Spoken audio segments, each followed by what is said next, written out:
बिस्मिल्लाहिर्रहमानिर्रहीम। Prenatal diagnosis start करते हैं। अच्छा, आज के लेक्चर में हम कुछ एमसीक्यूज़ देखेंगे कि रिगार्डिंग प्रीनेटल डायग्नोसिस किस तरह के एमसीक्यूज़ आते हैं और फिर प्रीनेटल डायग्नोसिस होती क्या है, प्रीनेटल डायग्नोसिस के प्रोसीजर्स कौन से हम करते हैं, टेस्ट किस तरह के होते हैं, इन्वेसिव टेस्ट कौन से हैं, नॉन इन्वेसिव टेस्ट कौन से हैं, और जो कुछ कंजेनिटल एनॉमलीज़ हैं वो हमारी उनकी टाइप्स क्या हैं, क्रोमोसोमल एनॉमलीज़ किस तरह की होती हैं, कितनी टाइप्स की होती हैं, सेक्स लिंक क्रोमोसोम्स एनॉमलीज़ क्या हैं, ऑटोसोमल डिसऑर्डर्स कौन से हैं, तो और प्रोसीजर किस तरह से करना है हमने, प्री प्रोसीजर क्या हमारे मेजर्स होंगे, स्क्रीनिंग बेसिकली कहते किसको हैं, फिर पोस्ट प्रोसीजर केयर हमारी क्या है। ठीक है, तो इस तरह की चीज़ें हम इसमें आज इंशाल्लाह डिस्कस करेंगे। स्टार्ट करते हैं अपना इम्पॉर्टेंट सिंगल बेस्ट आंसर जो एमसीक्यूज़ आते हैं वो कौन से होते हैं इसमें। एक तो गेस्टेशन वाइज आपको टेस्ट पता होने चाहिए कि किस गेस्टेशन पे हम कौन सा टेस्ट कर सकते हैं। ठीक है, which are screening and which are diagnostic. Screening test कौन से हैं और डायग्नोस्टिक टेस्ट कौन से हैं। अक्सर जो है वो पूछ लेते हैं स्क्रीनिंग टेस्ट, तो आपने स्क्रीनिंग को ही चूज़ करना है अकॉर्डिंग टू गेस्टेशन। एंड फिर डायग्नोस्टिक टेस्ट पूछते हैं तो फिर आपने डायग्नोस्टिक टेस्ट चूज़ करना है। और इम्पॉर्टेंट चीज़ इसमें क्या है, इम्पॉर्टेंट चीज़ ये है कि समटाइम उन्होंने स्क्रीनिंग दी हुई होती है। ठीक है, जैसे उन्होंने आपको कहा हुआ है कि उसकी नकल थिकनेस इतनी है, वो स्क्रीन पॉजिटिव हो के उसका ये कट ऑफ वैल्यू आई हुई है। ठीक है, जब उसका एक उन्होंने हाई रिस्क बना लिया है, कट ऑफ वैल्यू हमने एक सेट की हुई है ना कि 1:150 अगर रिस्क है ना, तो फिर हमने उसका डायग्नोस्टिक टेस्ट करना है, तो ये हाई रिस्क कंसिडर होता है। पहले ये 1:250 था, अब ये 1:150 है। तो अगर इतना रिस्क है, जब वो आपको दे दे, जैसे एक MCQ उसमें उन्होंने रिस्क दिया 1:25। ठीक है, इसका मतलब यह है कि हर 25 में से एक का रिस्क इसमें आया, यानी कि जो इसकी स्क्रीनिंग की है, जो सारे टेस्ट किए हैं उसके अकॉर्डिंग ये रिस्क इसका आइडेंटिफाई हुआ है।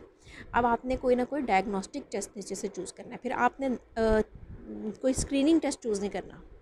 ठीक है, ये आपके जेहन में होना चाहिए। अगर वो एक दफ़ा स्क्रीन करके आपको दे रहे हैं तो फिर आपने डायग्नोस्टिक चूज़ करना है। समटाइम डायरेक्ट क्वेश्चन होता है, समटाइम इनडायरेक्ट क्वेश्चन होता है।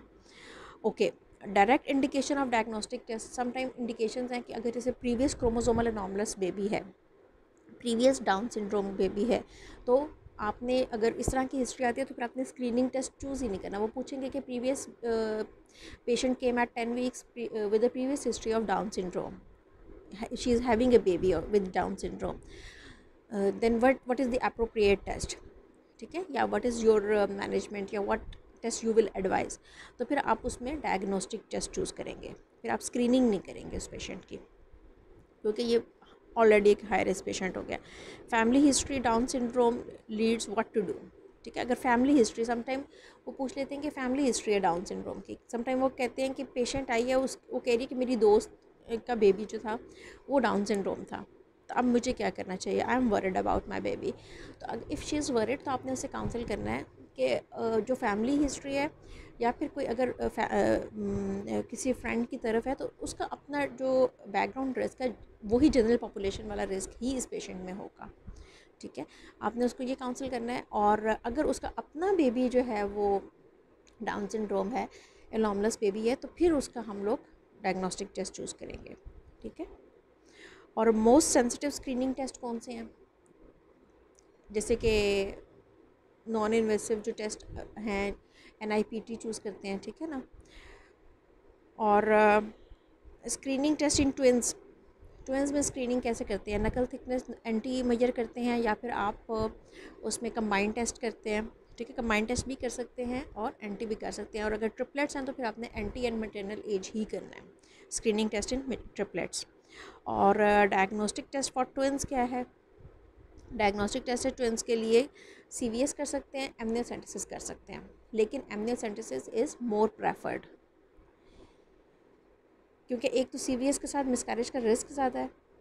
ठीक है, और दूसरा डिफ्रेंसिएशन मुश्किल है अगर मोनोक्रियोनिक ट्विन है।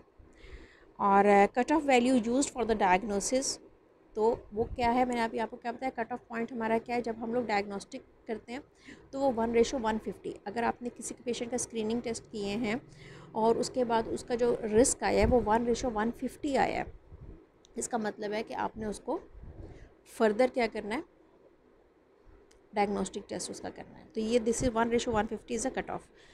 अच्छा, CVS mostly used for, CVS mostly किस लिए यूज़ होता है? कैरियोटाइपिंग के लिए यूज़ होता है, ठीक है, और हीमोग्लोबिनोपैथीज़ के लिए भी यूज़ हो सकता है। Cut off value for anti, anti की कट ऑफ वैल्यू क्या है? ये कई जगहों पे लेस देन 2.25 mm दी हुई है, कई जगहों पे लेस देन 35 mm दी हुई है, ठीक है। तो जो आपने इसको सिलेक्ट करना है तो आपने कहना है कि लेस देन 35 mm, ठीक है, ओके। प्रीनेटल डायग्नोसिस होता क्या है?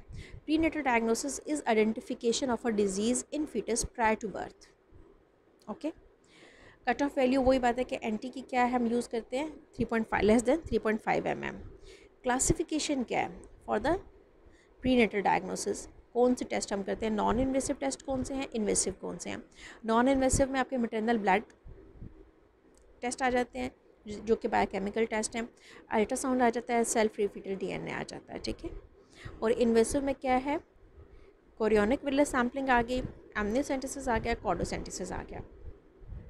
और ये लास्ट टेबल हमारे पास क्या है? दिस वन, ठीक है। This is the comparison of invasive test. Gestation किस गेस्टेशन पे हम करते हैं? CVS हम 11 वीक्स पे करते हैं, एमनियोसेंटेसिस 15 वीक्स पे करते हैं, कॉर्डोसेंटेसिस अराउंड 20 वीक्स पे करते हैं।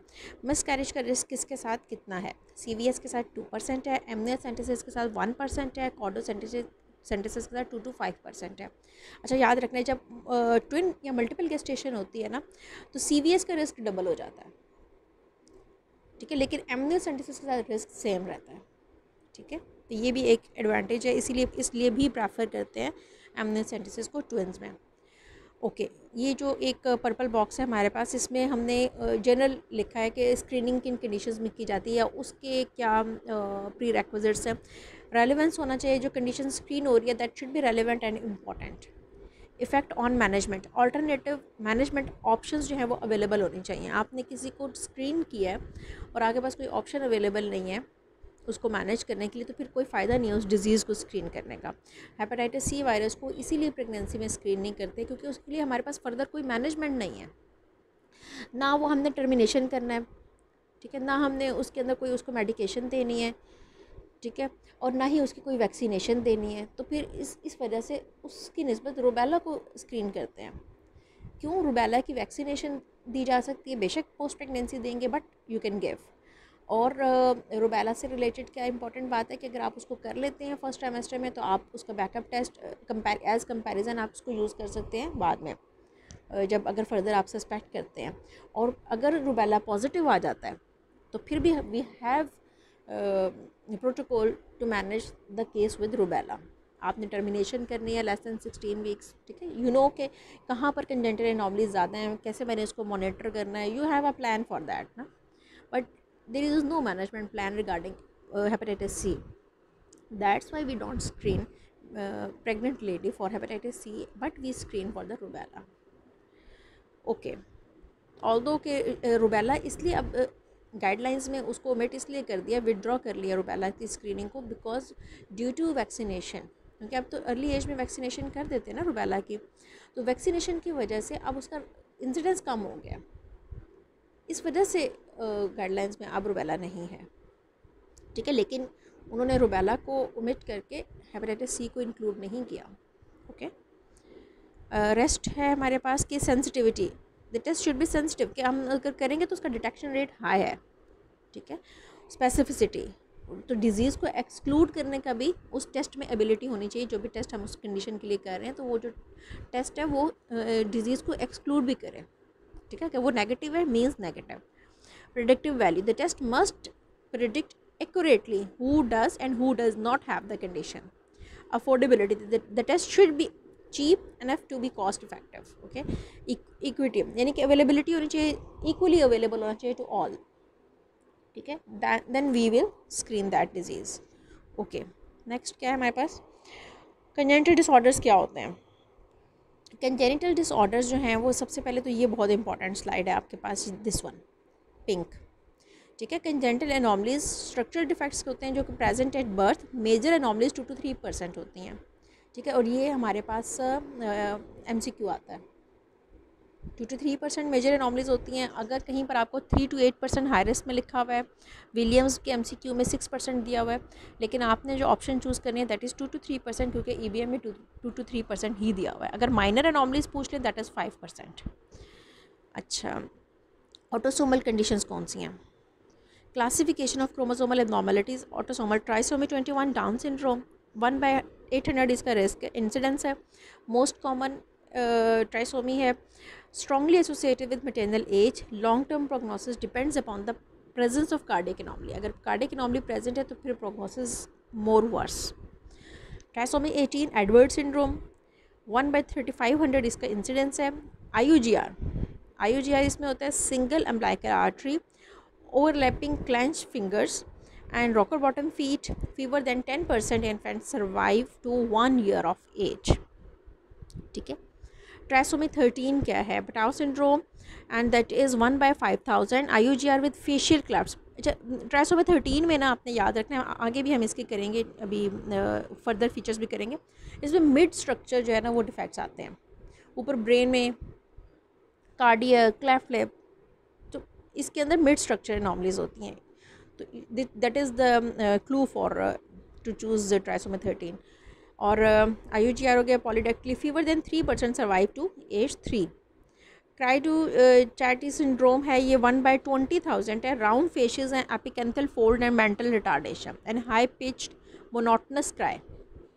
ठीक है, ये थोड़े से फीचर्स को है ना आप लोग जहन में रखें, ताकि जब MCQ आता है तो आपने इसमें से चूज़ करना होता है कि उन्होंने फीचर्स दिए होते हैं, आपने सेलेक्ट करना है कि ये डिसऑर्डर है। ओके, नेक्स्ट है सेक्स क्रोमोसोमल डिसऑर्डर्स कौन से हैं हमारे पास? लाइनेफेल्टर सिंड्रोम है, 47XXY, इंसिडेंस इसका 1/500 है। मोस्ट कॉमन सेक्स डिसऑर्डर क्या है लाइनेफेल्टर सिंड्रोम। ठीक है, मेल फिनोटाइप होती है but with female adipose distribution, breast development इसमें होगी, normal pubic and axillary hairs होंगे, स्कैंटी फेशियल हेयर्स होंगे। ठीक है, नॉर्मल फीमेल लाइक लुक आ गई है, and 20% increase in breast cancer, usually infertile. तो अक्सर ये MCQ किस तरह से आएगा कि मेल और ब्रेस्ट टिश्यू प्रेजेंट है। ठीक है, स्कैंटी फेशियल हेयर्स हैं, ब्रेस्ट टिश्यू प्रेजेंट है, और बट जेनेटिकली यानी कि इसके जो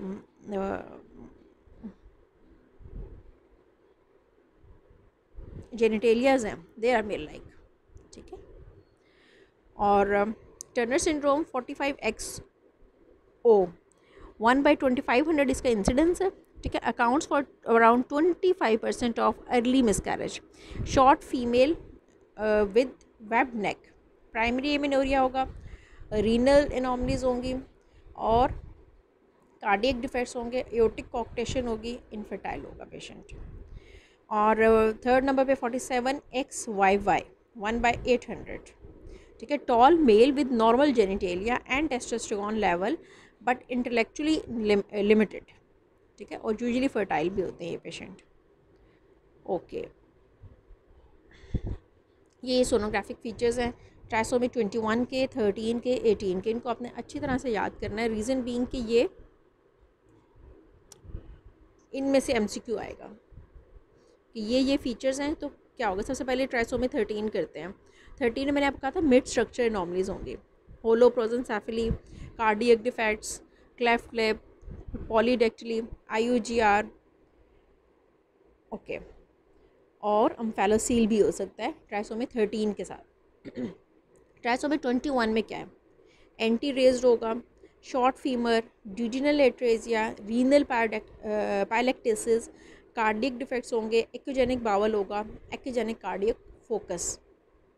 ठीक है, और इसमें से भी MCQ ये आता है कि echogenic bowel is more associated with trisomy 21 और 2 और more soft markers. Soft markers कौन से होते हैं अल्ट्रासाउंड पे? जैसे कि नेजल बोन हाइपोप्लेजिया। ठीक है, इस तरह के जो छोटे छोटे फीचर्स जो आप अल्ट्रासाउंड पे देखते हैं, इनको हम कहते हैं कि ये सॉफ्ट मार्कर्स हैं। तो कहते हैं कि 2 या 2 से ज़्यादा सॉफ्ट मार्कर्स प्रेजेंट हैं, तो that is more associated with trisomy 21 और एक्योजेनिक बावल। इसका आंसर आप लोगों ने मुझे बताना है। Trisomy 18, Edward syndrome. ये क्वेश्चन आता है इसका कि IUGR है विद पॉलीहाइड्रोमनियोस, IUGR भी है और पॉलीहाइड्रोमनियोस भी है। तो मोस्ट कॉमन क्या इसमें हो सकता है? कंजेनिटल एनॉमली, तो that is trisomy 18। Okay, micrognathia, clenched hands, choroid plexus cyst, ये भी ज़्यादा एसोसिएटेड हैं। कोराइड प्लेक्सिस, अच्छा कोराइड प्लेक्सिस सिस्ट अगर आ जाते हैं ना अर्ली स्कैन पे, तो इसका मतलब ये है कि आपने उसको सबसे पहले तो उसको ऑब्ज़र्व करना है, कंजर्वेटिव रखना है। पेशेंट को दोबारा रीस्कैन करेंगे तो मोस्टली जो अर्ली स्कैन पे आया होता है 14-15 वीक्स 16 वीक स्कैन पे, तो वो 20 वीक स्कैन पे ख़त्म हो जाती हैं। ठीक है, उसका जो लेटेस्ट स्कैन आप नॉर्मली स्कैन करते हैं तो उस पर आपको कोराइड प्लेक्सिस सिस्ट नहीं मिलती। ठीक है, बट यू मस्ट नो कि इसकी एसोसिएशन ट्राइसोमी 18 के साथ भी है, बट मोस्टली जो है ना ये रिजॉल्व हो जाती है कंडीशन स्पॉन्टेनियसली। ओम्फेलोसील इसमें भी है, उसमें भी थी, ट्राइसोमी 13 में भी थी। ठीक है, क्लब फीट, हाइड्रोनेफ्रोसिस। ठीक है, लेकिन ट्राइसोमी 18 में सेंट्रल डिफेक्ट्स नहीं है, ये याद रखना है आपने, मिड स्ट्रक्चर डिफेक्ट्स नहीं है। ओके, IUGR है ट्राइसोमी 13 में भी, इसमें भी है, लेकिन मिड स्ट्रक्चर डिफेक्ट्स इसमें नहीं है। ओके, नॉन इन्वेसिव टेस्ट कौन से हैं? नॉन इन्वेसिव टेस्ट में हमारे पास आ जाता है सबसे पहले अल्ट्रासाउंड। अल्ट्रासाउंड में ये मैं आपको दिखाना चाहती हूँ पिक्चर, ये है जैसे हायरिस से टेबल। इसमें फर्स्ट ट्राइमेस्टर अगर आप अल्ट्रासाउंड करते हैं तो उसमें कौन सी एनॉमलीज को आप डिटेक्ट कर सकते हैं और कितनी एक्यूरेसी के साथ डिटेक्ट कर सकते हैं। क्रैनिया, एनेनकेफली, एक्टोपिया कार्डिस, एनकेफ्लोसील, 100% आप उसको डिटेक्ट कर सकते हैं फर्स्ट ट्राइमेस्टर स्कैन पे। ठीक है, उसके अलावा सिस्टिक हाइग्रोमा है, double outlet right ventricular flow है, टेट्रोलॉजी ऑफ फैलेट है, गैस्ट्रोशियासिस है, ओम्फेलोसील है, होलोप्रोजेंसेफली है, हाइपोप्लास्टिक लेफ्ट हार्ट सिंड्रोम है, लिम्ब रिडक्शन है, मेगासिस्टिस है, पॉलीडेक्टली है, सेप्टल डिफेक्ट्स हैं, ट्रांसपोजिशन ऑफ ग्रेट वेसल्स हैं, वास्कुलर डिजीज़ हैं। तो 50 to 99% इसको डिटेक्ट किया जा सकता है फर्स्ट ट्राइमेस्टर स्कैन पे। Spina bifida, hydrocephalus, skeletal dysplasia, facial cleft, Dandy Walker, aortic coarctation, arthrogryposis, arthrogryposis. ठीक है, 1 to 49% इसको आप डिटेक्ट कर सकते हैं, 0% फिर ये वाली। अच्छा, इसमें जो 100% है वो आपने ज़रूर याद रखनी है। ठीक है, और सेकंड आपको ये पता होना चाहिए, इस चार्ट पे से आपने दो चीज़ें रखनी है, एक 100% कौन सी हैं, ठीक है, और एक आपने इसमें याद रखना है कि कौन कौन सी बहरहाल हमें फिर भी नज़र आती हैं। तो फिर ये ना, अब जैसे transposition of great vessels, valvular disease, मतलब इसका मतलब है कि यू कैन डिटेक्ट एटलीस्ट, कितनी एक्यूरेसी के साथ डिटेक्ट कर सकते हैं ये एक दूसरी बात है। Okay, screening test for the Down syndrome. Screening test क्या है हमारे डाउन सिंड्रोम के? Again this is a chart from the high risk. इसका डिटेक्शन, फॉल्स पॉजिटिव रेट, इसको यहाँ से इसकी पिक ले लें इसको और इसको अच्छे तरीके से याद कर लें। ठीक है, फर्स्ट ट्राइमेस्टर स्क्रीनिंग आपने करनी किसके स्टेशन पे? 11 से 13 प्लस 6 वीक्स पे करेंगे। Maternal age, number 1 maternal age, उसका डिटेक्शन कितना है? अराउंड 30%। मैटरनल एज के साथ अगर बीटा HCG और पापा मिल जाएँ तो 60%। मैटरनल एज के साथ फीटल एंटी मिल जाए तो 75%। मैटरनल एज के साथ एंटी और नेज़ल बोन अगर ऐड हो जाती है, देखो ना अगेन दो अल्ट्रासाउंड मार्कर्स आ रहे हैं, एंटी नेज़ल बोन हाइपोप्लेजिया, दो चीज़ें, NB लिखा हुआ है ना, NB मीन्स नेज़ल बोन, तो कितने डिटेक्शन रेट है? 90%। ठीक है, अब maternal age, fetal NT nasal bone, beta HCG, PAPPA, ठीक है, तो 97% डिटेक्शन रेट है। ठीक है, अब अगेन हम इसको कंबाइंड टेस्ट नहीं कह सकते, कंबाइंड टेस्ट में ये नेज़ल बोन नहीं है, कंबाइंड टेस्ट में सिर्फ एंटी है, आपका बीटा HCG है, पापा है, और इसका कंबाइंड टेस्ट का डिटेक्शन रेट जो है वो 90% है। नेक्स्ट क्या है? Maternal age, serum beta HCG, PAPP-A at 11 + 2 13 + 6 weeks and ductus venosus, ये TR क्या है? Tricuspid regurgitation, and NB nasal bone, 90% detection rate है। ठीक है, और ये वाली जो डक्टस फिनोसिस है और ट्राइकस्पिड रिजर्गिटेशन है, नेज़ल बोन है, इनको हम ऐसा यूज़ नहीं करते। ठीक है, अभी तक ये कोई रिकमेंडेशन में नहीं है कि इसको आपने करना है।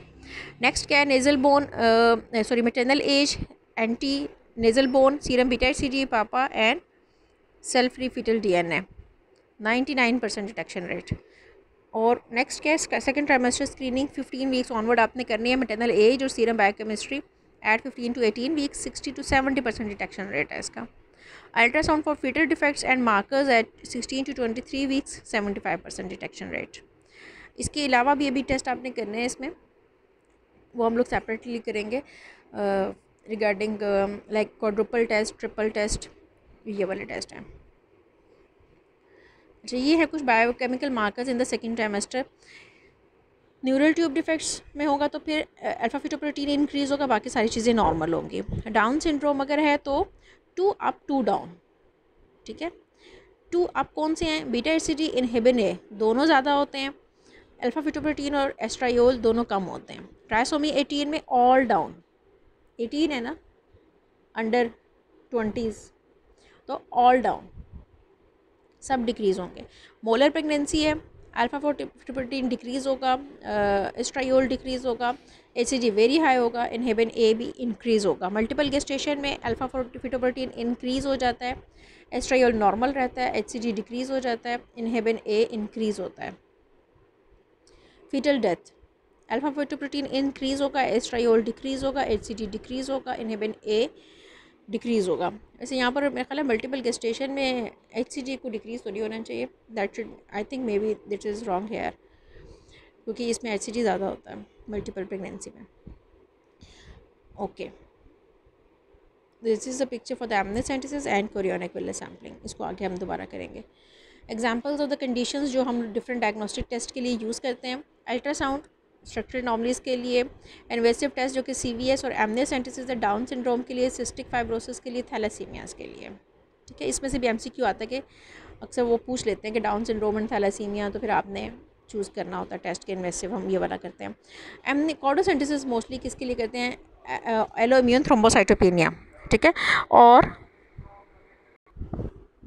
Okay, ultrasound then invasive test, ठीक है, जिसके अंदर हम लोगों को एनॉमलीज जैसे एक्जाम्फिलोज है, इसमें अगर अल्ट्रासाउंड पे एक्जाम्फिलोज आ जाता है तो इसके अंदर एनियोप्लाइडिस का भी रिस्क ज़्यादा है, ठीक है। गैस्ट्रोशियासिस के साथ इतना नहीं है, एक्जाम्फिलोज के साथ ज़्यादा है। वेंट्रिकुलोमेगैली के साथ आपको रूल आउट करना होता है कि एनियोप्लाइडिस तो नहीं है, तो फिर हम कंबाइन करते हैं, इन्वेसिव भी करेंगे, नॉन इन्वेसिव टेस्ट भी करेंगे, अल्ट्रासाउंड भी करेंगे, और उसके अलावा कोई ना कोई सीवीएस या एमनियोसेंटेसिस से कन्फर्म भी करेंगे कोई एनियोप्लाइडिस को। ओके, एनआईपीटी क्या है कि to determine the blood group, ये मोस्टली हम लोग जैसे सेल्फ फ्री फिटल डीएनए हम यूज़ करते हैं, तो हम ब्लड ग्रुप को डिटर्मिन करते हैं फॉर आरएच इनकम्पैटिबिलिटी, जो एल्यूमिनाइजेशन होती है मोर देन 16 वीक्स पे, ठीक है। उससे पहले हम ये नहीं करते टेस्ट। और सेक्स डिटर्मिनेशन के लिए इसको हम यूज़ करते हैं जो एक्स लिंक्ड डिसऑर्डर्स हैं, ताकि हमें पता चल जाए कि मेल बेबी है, फीमेल बेबी है, तो फिर आपको फर्दर आगे मैनेजमेंट ईजी हो जाती है। ओके, काउंसलिंग कैसे करनी है फॉर इन्वेसिव टेस्टिंग? आपने उसको बताना है कि डिज़ीज़ की सिविरिटी क्या है और उस डिज़ीज़ का इफ़ेक्ट क्या हो सकता है उसकी बेबी पे, ठीक है। हिस्ट्री शुड बी करेक्ट, उसे आपने प्रॉपरली हिस्ट्री लेनी है कि उसकी पर्सनल हिस्ट्री, फैमिली हिस्ट्री, क्या हिस्ट्री है उसकी, और बाकी जो रिस्क फैक्टर्स हैं आपने हिस्ट्री पे वो अच्छे तरीके से रोल आउट करने हैं। Accurate assessment of risk, history पे ही फिर हम एक्यूरेट असेसमेंट करेंगे, उसके बाद फिर बायोकेमिकल टेस्ट कराएंगे, स्क्रीनिंग उसकी होगी डिफरेंट, जो भी combined test, quadruple test, triple test, जिससे भी आपने करनी है, तो और उसके ऊपर आपका एक रिस्क असेसमेंट होगी, जैसे मैंने आपको बताया कि 1:150 कट ऑफ उसके लिए। फिर टेस्ट की अवेलेबिलिटी होनी चाहिए, ठीक है। व्हाट सैम्पल एंड हाउ, किस चीज़ को सैम्पल करेंगे, प्लेसेंटा से लेंगे, फ्लूइड लेंगे, और उसको कैसे आप लेंगे, ठीक है, क्या प्रोसीजर होगा, जो हमारा एक काउंसलिंग का ओवरऑल एक पैटर्न है, ठीक है। और फिर उसके रिस्क एसोसिएटेड क्या है, उसकी एक्यूरेसी कितनी है, उस टेस्ट की लिमिटेशंस क्या हैं। जैसे सीवीएस में 1% मोज़ैकिज़म भी हो सकता है कि वो बेबी की सेल लाइन ना आए, डबल लाइन आ जाए, ठीक है। तो ये सारे जो रिस्क हैं, फिर मिसकैरेज का रिस्क है, उसके साथ प्रॉम का रिस्क है, इन्फेक्शन का रिस्क है, जितना भी है वो आपने उनको थोड़ा थोड़ा एक्सप्लेन करना है, ठीक है। फिर लिमिटेशन ये है कि टेस्ट रिज़ल्ट आने के बावजूद बिल्कुल 100% एक्यूरेसी के साथ आप नहीं कह सकते कि वाकई डिज़ीज़ है। फिर कुछ लोग इसी वजह से ख़वातीन कुछ नहीं इस बात को अडॉप्ट करती हैं, एग्री करती हैं इस टेस्ट के लिए, कि अगर फिर भी एक कंफर्म इन्फॉर्मेशन नहीं मिल रही 100% एक्यूरेसी के साथ, तो फिर why should I take risk for miscarriage. Ethical issues इसमें आपने उसको एक्सप्लेन करने हैं, ठीक है। पोस्ट टेस्ट मैनेजमेंट ऑप्शंस, कि अगर टेस्ट उसका पॉजिटिव आ जाता है तो फिर मैनेजमेंट ऑप्शंस हमारे पास क्या होंगे। कोरियोनिक विलर सैम्पलिंग, ठीक है। सीवीएस कैसे आप करेंगे? Take sample of rapidly dividing fetal trophoblast cells in mesenchyme of villi, ठीक है। विलाई से लेंगे और कैसे लेंगे, नीडल पास करते हैं, पर एब्डोमेन भी कर सकते हैं, थ्रू सर्विक्स भी कर सकते हैं। प्री प्रोसीजर स्कैन करेंगे फॉर वायबिलिटी एंड सिंगल और ट्विन प्रेगनेंसी के लिए, should not be done before 10 weeks. उसके बाद हमने पढ़ा था पीछे कि 11 वीक्स के बाद हम इसे करते हैं मोस्टली। ट्रांस एब्डोमिनल अगर है, हम रूट कब लेते हैं, जब रिट्रोवर्टेड यूट्रस हो या फिर प्लेसेंटा जो है वो लो लाइंग हो। अच्छा, रिजल्ट्स ऑफ कॉमन एन्यूप्लाइडिस वो आ जाती है हमारे पास 48 आवर्स में, ठीक है। और फुल कल्चर जो है वो तकरीबन 7 to 10 डेज़ में आ जाता है। मोज़ैकिज़म कितना है CVS में, 1%। तो that is chorionic villus sampling. जो ए पिक्चर है ये ट्रांस एब्डोमिनल कर रहे हैं, और जो बी पिक्चर है इसमें हम लोग ट्रांस थ्रू सर्विक्स जो है वो CVS ले रहे हैं। और एमनियोसेंटेसिस में हम amniotic fluid mainly contains amniocytes and fibroblast, और हमारा पर्पस भी इनको लेना होता है, फिर हम इनसे जेनेटिक टेस्टिंग करते हैं। 15 to 20 ml फ्लूइड लेते हैं, ठीक है। पैर एब्डोमेन करते हैं, अल्ट्रासाउंड गाइडेड करते हैं, और एन्यूप्लाइडिस चेक करने के लिए, इसके अलावा वायरल इन्फेक्शंस के लिए भी हम ये टेस्ट करते हैं। बायोकेमिकल टेस्ट के लिए जैसे न्यूरल ट्यूब डिफेक्ट्स में आप अल्फा फीटोप्रोटीन देखते हैं, लंग मेच्योरिटी के लिए आप बायोकेमिकल टेस्ट करते हैं, और स्पेक्ट्रोफोटोमेट्रिक टेस्ट जो कि RH इनकम्पैटिबिलिटी में करते हैं, performed eight 15 weeks plus, and result will come again उसी तरह से आएंगे। 40 जो कॉमन एन्यूप्लाइडीज हैं उनके लिए विदिन 48 आवर्स आ जाएंगे, और फुल कल्चर जो है वो 7 to 10 डेज़ लेगा।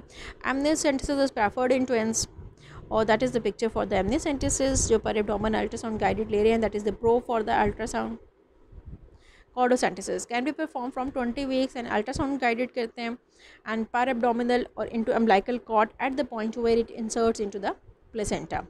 ये इसके इंफ्रा हेपेटिक जो है वेन वहाँ से भी ले सकते हैं, बट इस पर्पज़ के लिए हम लोग मोस्टली जहाँ पर हमने सिर्फ अभी ट्रांसफ्यूजन्स नहीं देनी, ट्रांसफ्यूजन्स के लिए समटाइम हम लोग अम्बिलिकल रूट इंटरहेपेटिक वेन भी ले सकते हैं, ठीक है। और अल्ट्रासाउंड गाइडेड करते हैं इसको हम, और mostly where it inserts the umbilical cord inserts into the placenta. That is the picture for the cordocentesis. Now care after the invasive test, accurate labelling करनी है टेस्ट लेने के बाद, प्रॉम्प्ट एंड सिक्योर ट्रांसपोर्ट होनी चाहिए, documentation करना है, patient से कम्युनिकेट करना है, उसको वार्निंग साइन एक्सप्लेन करने हैं, उसको प्रिकॉशंस बतानी है कि उसने स्ट्रेनुअस एक्सरसाइज नहीं करनी फॉर 24 आवर्स, उसको कॉन्टैक्ट नंबर देना है, और अगर वो RH नेगेटिव है तो आपने उसको anti-D देना है। Okay, that's all about for today's lecture. If any Curie please discuss in group.